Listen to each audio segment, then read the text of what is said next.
কানাডাতে বিভিন্ন ক্যাটাগরিতে যারা ইতোমধ্যে আবেদন করেছেন এবং যারা ভবিষ্যতে আবেদনের পরিকল্পনা গ্রহণ করেছেন সবার জন্যে প্রসেসিং টাইম অর্থাৎ একটা ভিসার প্রসেস হতে কী ধরনের সময় লাগতে পারে এখানে একটা বলতে একটা ক্যাটাগরি বোঝানো হচ্ছে, কারণ এখানে টোটাল টাইমিংয়ের বিষয়টি নির্ভর করতেছে কোন ক্যাটাগরিতে আপনি আবেদন করতেছেন। তো এই সংক্রান্ত আপডেট তথ্য যেটি 8ই জানুয়ারি পর্যন্ত কানাডার ইমিগ্রেশন ডিপার্টমেন্ট আপডেট করেছে সেই তথ্যের আলোকে মূলত আমাদের আজকের আলোচনাটি সাজানো। তো যারা কানাডা এবং কানাডার বাইরে থেকে আমাদের আজকের আলোচনা শুনছেন সবাইকে স্বাগত জানাচ্ছি। বরাবরের মতোই মাসে আমরা একবার বা দুইবার প্রসেসিং টাইম নিয়ে আলোচনা করে থাকি এবং আজকেও সেটারই একটি ধারাবাহিক আলোচনা করব। তো যারা এই প্রসেসিং টাইমের মধ্যে আপনাদের ভিসার প্রসেসিংগুলো প্রসেসিং রেজাল্ট পাচ্ছেন না, তাদের ধরে নিতে হবে আপনার অ্যাপ্লিকেশনটি ব্যাকলগে চলে গেছে, কারণ এখানে স্ট্যান্ডার্ড টাইমের মধ্যে যে ভিসার অ্যাপ্লিকেশনগুলো প্রসেস হচ্ছে সেই তথ্যগুলো নিয়েই মূলত আমরা প্রসেসিং টাইমের আলোচনা করে থাকি।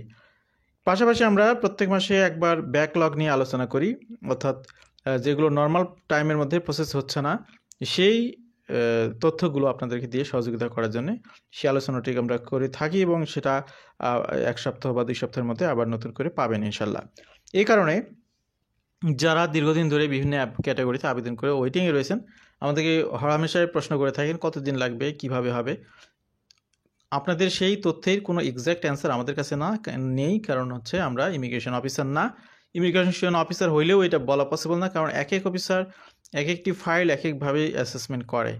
কারণ এখানে একসাথে আপনি আবেদন করলেন, আপনার এবং আপনার প্রতিবেশী দুইজনের ডকুমেন্ট একরকম না, আপনাদের দুইজনের রুটি রিজিকের ব্যবস্থা একরকম না, সুতরাং আপনাদের অ্যাপ্লিকেশনের যাচাই বাছাইটা কিন্তু আলাদা আলাদাভাবে হবে। এ কারণে অহেতুক প্রশ্ন করবেন না, সেটার সঠিক অ্যান্সার আমাদের কাছে নেই। তো যাই হোক, আনুষঙ্গিক অনেক কথাই হলো, আজকে এবার আপনাদের সামনে প্রসেসিং টাইম নিয়ে আমরা কথা বলি। তো যেটি আগে বলেছিলাম 8ই জানুয়ারি 2025 পর্যন্ত আইআরসিসির যে আপডেট সেটা থেকে মূলত এই তথ্যগুলো আমরা পেয়েছি। তো এখানে যদি কেউ কানাডাতে আসার জন্য পরিকল্পনা করতে চান তাদের জন্য প্রসেসিং টাইমটি গুরুত্বপূর্ণ, কারণ এখানে স্ট্যান্ডার্ড টাইম কত লাগতে পারে এবং ব্যাকলগ থেকে আবার বুঝতে পারবেন যে ব্যাকলগে গেলে কী রকম সময় লাগবে। তো এই মেন্টাল প্রস্তুতিটি আপনাদের রাখা দরকার, কারণ যখন ভিসার অ্যাপ্লিকেশন সাবমিট হয় এরপরে কোনো ইমিগ্রেশন কনসালটেন্ট কিংবা কোনো আরসিআইসি মেম্বার কিংবা ইমিগ্রেশন লয়ার তাদের হাতে কোনো এখতিয়ার থাকে না সেই বিষয়টিকে পার্সু করার। তখন এটা টোটালি নির্ভর করে ইমিগ্রেশন অফিসারের উপর এবং সংশ্লিষ্ট অফিসারের উপর, কারণ এক এক অফিসার এক একভাবে অ্যানালাইসিস করে, অ্যাসেসমেন্ট করে। The Immigration, Refugee and Citizenship Canada regularly updates these timelines to reflect their current workload and efficiency. Why keeping up the RCC processing time matters? তো এটা কী কারণে গুরুত্বপূর্ণ সেটার কয়েকটা পয়েন্ট রয়েছে, ব্যাখ্যা করবো না এগুলো। ইফেক্টিভ প্ল্যানিং যদি আপনি করতে চান তাহলে প্রসেসিং টাইমটা জানা দরকার। আপনার সময় লাগবে হয়তো 6 মাস, কিন্তু আপনি ভাবতেছেন 2 মাস পরেই কানাডাতে যাবেন, আদৌ এটা পসিবল না, সুতরাং ইফেক্টিভ প্ল্যানিং তখন সেটা হবে না। আপনি 6 মাস পরে যাবেন এবং 6 মাসের মধ্যে এটি প্রসেসিং হবে, এটি ইফেক্টিভ প্ল্যানিং। অ্যাভয়েড ডিলেজ, আপনার প্রসেসিং টাইম যদি আগে থেকেই জানা থাকে তাহলে সেটা ধরে আপনার প্রস্তুতি থাকবে। Processing time can fluctuate based on the number of applications RCC receive. Staying informed helps you anticipate potential delays and avoid surprises. Prepare for success. By understanding the timelines, you can ensure all your documents are complete and submitted well in advance, increasing your chances of a smooth process. Completeness of the application. Missing or incorrect documents can delay processing. Case complexity. Some applications require additional security checks or reviews. Application volume. High application volumes can slow down processing. Application specific factors. Processing times may vary depending on the program's requirements and priorities. তো এতক্ষণ আনুষঙ্গিক অনেকগুলো বিষয় শুনলেন, এবার আমরা বর্তমানে last যে প্রসেসিং টাইম সেটা নিয়ে কথা বলি। প্রথমে আসি সিটিজেনশিপ প্রসেসিং টাইম। এক্ষেত্রে আমরা দেখতে পাচ্ছি এখানে 7 মাস সময় লাগতেছে সিটিজেনশিপ গ্র্যান্টের যে অ্যাপ্লিকেশন সেটার জন্য। সিটিজেনশিপ সার্টিফিকেটের জন্য যারা আবেদন করতেছেন তাদের মাত্র 3 মাস সময় লাগতেছে।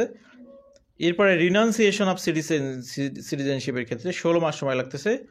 এরপরে সার্চ অফ সিটিজেনশিপ রেকর্ড, এখানে 7 মাস সময় লাগতেছে, যেটি আগের তুলনায় 4 মাস কমানো হয়েছে।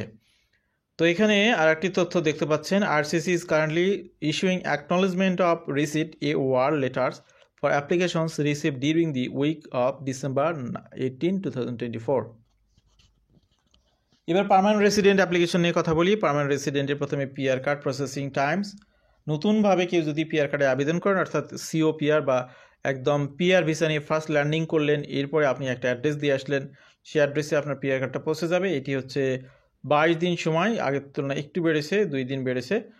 এরপরে পিআর কার্ড রিনিউয়াল, অর্থাৎ যাদের একবার পিআর কার্ড পাওয়ার পরে বা যখনই পান না কেন সেটার তো একটা মেয়াদ থাকে 5 বছর, সেই মেয়াদটা শেষ হয়ে যাওয়ার পর আপনার নতুন কার্ড নিতে হবে। এটার প্রসেসিং টাইম এখন 28 ডেজ লাগতেছে। সুতরাং 1 মাস আগে অবশ্যই আবেদন করবেন, যাতে আপনার একটি কার্ড এক্সপায়ার হওয়ার সাথে সাথে নতুন কার্ডটি পেয়ে যান। Family sponsorship processing time, spouse common law partner sponsorship outside Canada excluding Quebec, এক্ষেত্রে সময় লাগতেছে 10 মাস। Spouse common law partner spousal sponsorship outside Canada Quebec, এক্ষেত্রে সময় লাগতেছে 36 মাস। অর্থাৎ কুইবেকে যাবেন, আউটসাইড কানাডা থেকে আবেদন করতেছেন, 36 মাস সময় লাগবে। আর কুইবেকে যাবেন না, আউটসাইড কানাডা থেকে আবেদন করতেছেন, 10 মাস সময় লাগবে। Spouse common law partner sponsorship inside Canada থেকে যদি কেউ কুইবেক ছাড়া অন্য প্রভিন্সে থাকার জন্য আবেদন করেন, তাদের সময় লাগতেছে 24 মাস। ইনসাইড কানাডা থেকে সময় বেশি লাগতেছে। এরপরে কেউ যদি কুইবেক প্রভিন্সেই থাকতে চান, ইনসাইড কানাডা থেকে আবেদন করেন, তাদের সময় লাগতেছে 32 মাস। প্যারেন্ট গ্র্যান্ড প্যারেন্ট বা পিজিবি স্পন্সরশিপ, এই বছরে তো এই প্রোগ্রামটি ক্লোজ আছে। এখানে আগে যারা অ্যাপ্লিকেশন করেছেন তাদের প্রসেসিং টাইম 24 মাস যদি আপনি কুইবেকের বাইরে থাকেন তাহলে। আর যদি কুইবেকে থাকার জন্য আবেদন করেন তাহলে 48 মাস, ডাবল সময় লাগবে। Economic immigration processing time updated monthly and weekly. তো কানাডার স্কিল মাইগ্রেশন যেটা, সেটাই হচ্ছে ইকোনমিক স্কিল এবং বিজনেস উভয়টাই আপনার ইকোনমিক ইমিগ্রেশনের মধ্যে পড়ে। তো স্কিল মাইগ্রেশনের ক্ষেত্রে আমরা দেখতেছি কানাডিয়ান এক্সপিরিয়েন্স ক্লাস সিইসি যেটা, সেখানে 5 মাস সময় লাগতেছে অ্যাকনলেজমেন্ট অফ রিসিট পাওয়ার পরে। ফেডারেল স্কিল ওয়ার্কারের ক্ষেত্রে প্রসেসিং টাইম 6 মাস, ইনক্রিজিং বাই 1 মান্থ। এটা অবশ্যই অ্যাকনলেজমেন্ট পাওয়ার পরে, অর্থাৎ অ্যাপ্লিকেশন সাবমিট করলেন, তারপর AOR পেলেন, তারপর থেকে টাইমটি কাউন্ট হবে। Provincial nominee programme PNP express entry base যেটি, সেখানে সময় লাগতেছে অ্যাপ্লিকেশন কমপ্লিট জমা দেওয়ার পরে 6 মাস। প্রভিন্সিয়াল নমিনি প্রোগ্রাম নন এক্সপ্রেস এন্ট্রি যেটি বেস পিএনপি যেটাকে বলা হয়, সেখানে সময় অনেক বেড়ে গেছে, 20 মাস সময় লাগতেছে। যারা পিএনপিতে আবেদন করে বসে আছেন তাদের আরও বেশি সময় গুনতে হবে, ব্যাকলগে গেলে আরও বেশি সময় লাগবে। Quebec skill worker programme QSW, processing time 9 month reduced by 2 month. Atlantic immigration programme AIP যেটা, এক্ষেত্রে প্রসেসিং টাইম 9 মাস, increase by 1 month. Federal self employed person, processing time 48 মাস। এরপরে কুইবেক বিজনেস ক্লাস, এখানে এখন সময় 71 মাস, লং টাইম। স্টার্ট আপ ভিসার ক্ষেত্রে এখন সময় লাগতেছে 39 মাস, 1 মাস কমানো হয়েছে।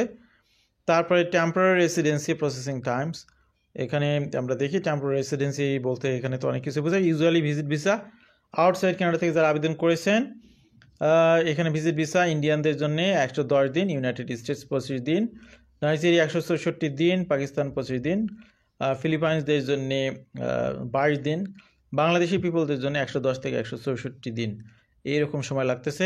ভিজিটর ভিসা ইনসাইড কানাডা থেকে যদি কেউ আবেদন করেন, অনলাইনে আবেদন করার পরে কানাডাতে থাকার পরেও আপনার এখানে 50 দিন সময় লাগবে, যেটি আগের তুলনায় 4 দিন বেড়ে গেছে। সুপার ভিসায় যদি কেউ আবেদন করেন, ইন্ডিয়া থেকে আবেদন করলে 137 দিন, ইউনাইটেড স্টেটস 116 দিন, নাইজেরিয়া 45 দিন, পাকিস্তান 75 দিন, ফিলিপাইন 111 দিন, বাংলাদেশিদের জন্যও 137 দিন। Study permit outside Canada, study permit outside কানাডাতে অর্থাৎ কানাডার বাইরে থেকে যারা স্টাডি পারমিট আবেদন করতেছেন, ইন্ডিয়ার জন্য 9 সপ্তাহ, বাংলাদেশিদের জন্য 6 সপ্তাহ থেকে 8 সপ্তাহ, ইউনাইটেড স্টেটসের জন্য 11 সপ্তাহ, নাইজেরিয়ার জন্য 8 সপ্তাহ, পাকিস্তানিদের জন্য 7 সপ্তাহ, ফিলিপাইনদের জন্য 5 সপ্তাহ। স্টাডি পারমিট ইনসাইড কানাডা, অর্থাৎ কেউ দেখা গেলো ব্যাচেলার প্রোগ্রাম করেছেন, এখন হয়তো তিনি মাস্টার্স প্রোগ্রাম করবেন, কানাডাতেই আছেন, সেক্ষেত্রে প্রসেসিং টাইম সময় লাগতেছে এখানে 7 সপ্তাহ। স্টাডি পারমিট এক্সটেনশন, কারো দেখা গেল যে স্টাডি পারমিট তার ভিসার মেয়াদ পর্যন্ত ছিল, কিন্তু পড়াশোনা এখনো শেষ হয়নি, এটি এক্সটেনশন করতে হবে, এখানে সময় লাগতেছে 130 দিন। সুতরাং খুবই সাবধান, আগের তুলনায় যদিও 15 দিন কমেছে, স্টাডি পারমিট এক্সটেনশনের প্রয়োজন হলে চেষ্টা করতে হবে কমপক্ষে 5 মাস আগে আবেদন করতে, যাতে তার ভিসাটা এক্সপায়ার না হয়ে যায়, তার আগে যাতে নতুন অ্যাপ্রুভাল পেয়ে যায়। ওয়ার্ক পারমিট আউটসাইড কানাডা, এখানে work permit outside Canada India 18 সপ্তাহ, ইউনাইটেড স্টেটস 15 সপ্তাহ, নাইজেরিয়া 19 সপ্তাহ, পাকিস্তান 11 সপ্তাহ, ফিলিপাইন 4 সপ্তাহ, বাংলাদেশে 19 সপ্তাহ। Work permit inside Canada including extensions 151 দিন সময় লাগবে, রিডিউসড বাই 11 ডেজ। এই হলো অবস্থা। ইনসাইড কানাডা থেকে আবেদন করে কোনো লাভ মানে খুব বেশি ফায়দা নেই, অনেক সময় লাগতেছে। Other temporary residency programme, seasonal agriculture worker প্রোগ্রামে যারা আবেদন করেছেন তাদের জন্য মাত্র 8 দিন। ইন্টারন্যাশনাল এক্সপিরিয়েন্স কানাডা IEC যেটা, সেখানে সময় লাগতেছে 8 সপ্তাহ, আগের তুলনায় 2 সপ্তাহ বেড়েছে। ইলেকট্রনিক ট্রাভেল অথরাইজেশন ETA, এটি মাত্র 5 মিনিটের মধ্যে এটার রেজাল্ট পাবেন। তো আজকে আমরা চেষ্টা করলাম আপনাদের সামনে বিভিন্ন ক্যাটাগরির যে আবেদন রয়েছে, সেটা সিটিজেনশিপ থেকে শুরু করে একদম আপনার টেম্পোরারি রেসিডেন্ট পর্যন্ত বিভিন্ন ক্যাটাগরি নিয়ে আমরা কথা বলেছি। যারা এই আলোচনাগুলো শুনলেন, আশা করছি আপনাদের এই তথ্যগুলো আপনাদের ধারণাকে শানিত করবে। আপনারা মেন্টালি একটা বুঝতে পারবেন এই বিষয়টা যে কত সময় অ্যাকচুয়ালি লাগতেছে। এটা তাও স্ট্যান্ডার্ড টাইম নিয়ে কথা বলেছি। এর বাইরেও কারো অ্যাপ্লিকেশনে কোনো কমপ্লেক্সিটি থাকলে বা নর্মালিও অনেকের অ্যাপ্লিকেশন ব্যাকলগে চলে যায়, যদি AOR বা অ্যাকনোলেজমেন্ট অফ রিসিট আপনি পেয়ে থাকেন তাহলে আপনার টেনশনের কোনো কারণ নেই। টুডে অর টুমোরো আপনার রেজাল্ট আপনি পাবেন, কানাডা গভর্নমেন্ট অবশ্যই সেটা আপনাকে দিবে। তবে একটা বিষয় সেটা হলো যে এই স্ট্যান্ডার্ড টাইমের মধ্যে আপনার অ্যাপ্লিকেশন যদি প্রসেস না হয় তাহলে আপনি আপনার যদি কোনো পেইড লয়ার থাকে তার মাধ্যমে ইমিগ্রেশনকে লিখতে পারবেন, ওয়েব ফর্মের মাধ্যমে আপনি নিজেও পারবেন, লয়ারের মাধ্যমে আপনি এখানে নক দিতে পারবেন। এই ইখতিয়ার আপনার রয়েছে। আমাদের সাথে যারা ছিলেন পৃথিবীর বিভিন্ন প্রান্ত থেকে আবার ধন্যবাদ, কৃতজ্ঞতা। আল্লাহ হাফিজ, সালামু আলাইকুম।